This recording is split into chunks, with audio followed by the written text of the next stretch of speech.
దేవరకొండపట్నంలోని శ్రీ కన్యకా పరమేశ్వరి దేవాలయంలో శరన్నవరాత్రులలో భాగంగా 4వ రోజు లలితా త్రిపుర సుందరి దేవి అవతారంలో భక్తులకు అమ్మవారి దర్శనమిచ్చిందని పట్టణ ఆర్యవేశ సంఘ అధ్యక్షులు చీదెళ్ల వెంకటేశ్వర్లు తెలిపారు. ఆదివారం ఆలయ ప్రధాన అర్చకులు ఘంటసాల సుబ్రహ్మణ్యం శివ శిష్య బృందంచే అమ్మవారికి ప్రత్యేక పూజలు నిర్వహించినట్లుగా ఆయన తెలిపారు.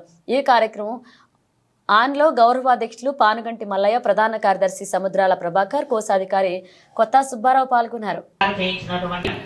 యజ్ఞోపవీతము అమ్మవార్లు కూడా వేసుకుంటారు. సౌభాగ్య సూత్రం భరతే సువర్ణమణి సంయుతం కంఠే భద్రామి దేవేశ శ్రీ వాసవే కన్యకా పరమేశ్వర్యై నమో నమః.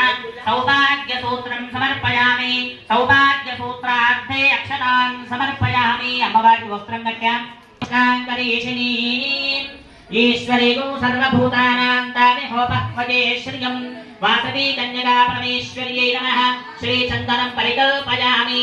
గంధము నుదుటను అలంకరణ చేసిన తర్వాత అమ్మవారికి భక్త చింతామణి బెజవాడ దుర్గమ్మ, భక్త చింతామణి బెజవాడ దుర్గమ్మ, దుష్ట శిక్షామణి. 2 నిమిషాలు వండి పూజ అయిపోయి 2 నిమిషాలు అమ్మ వండి.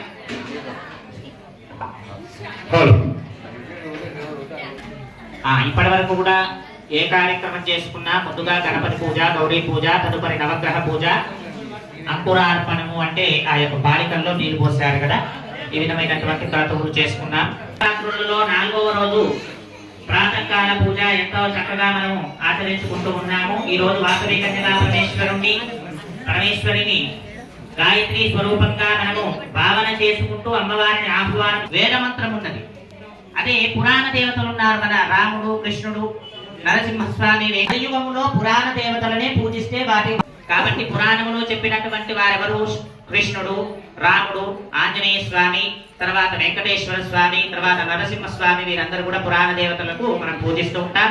తదుపరి గురువులు సాయినాథుడు, రాఘవేంద్ర స్వామి మరియు ఇత్యాది గురువులు ఎందరో ఉన్నారు. దత్తాత్రేయ స్వామి వారు, వీరందరూ కూడా పురాణ దేవతలు.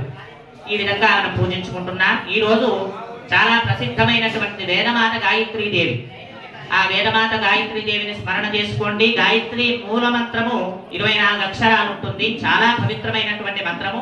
ఆ యొక్క మంత్రాన్ని మీరందరూ కూడా 11 సార్లు ఏకకంఠముతో ఒకే పదము అందరూ ఒకేసారి అనుకుంటూ రావాలి. ఒకరు ముందు ఒకరు వెనుక వస్తే శబ్దం అనేటువంటిది అక్కడిక్కడ వస్తుంది.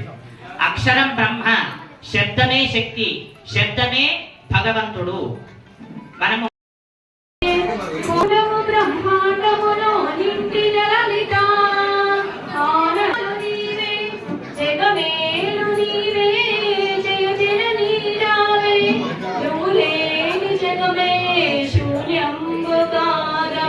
లలితాంబరూపం లావణ్య తేజం భజనలు చూడమ్మా, అంతులేని ఆ భక్తుల చూడమ్మా.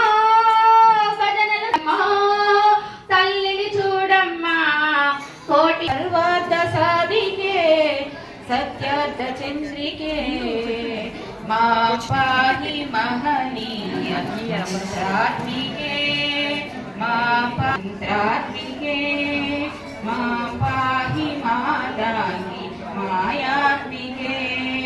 వైష్ణవి భార్గవి వాగ్దేవి త్రిగుణాత్మికే, వింధ్య విలాసిని వారా.